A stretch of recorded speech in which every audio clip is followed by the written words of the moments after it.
On va montrer ici que si la somme d'une série entière de rayons de convergence plus infinie est bornée sur C, alors la somme de la série entière est en fait une fonction constante sur C.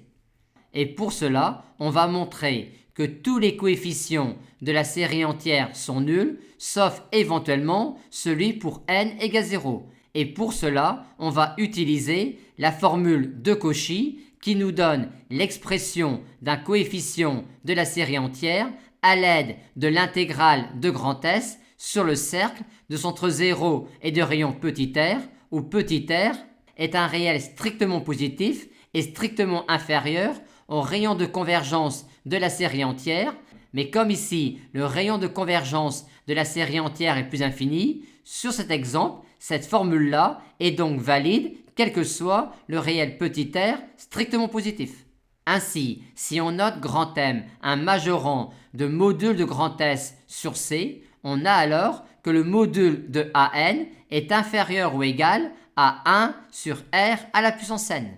Et ce, quel que soit le réel petit r strictement positif considéré. Par conséquent, si n est supérieur ou égal à 1 sur r puissance n va tendre vers 0 quand r tend vers plus infini, ce qui impliquera que pour n supérieur ou égal à 1, an est nul, ce qui répond à la question posée.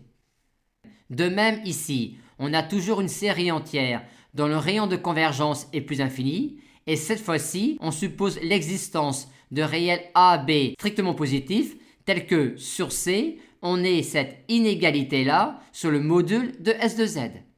Et on nous demande alors de montrer que la somme de la série entière est une application polynomiale de degré O plus petit d, ce qui revient à montrer que les coefficients de la série entière sont nuls pour petit n strictement supérieur à d. Et pour cela, comme précédemment, on invoque la formule de Cauchy, et cette fois-ci, on a cette inégalité-là, valide pour petit r strictement positif et pour n antinaturel.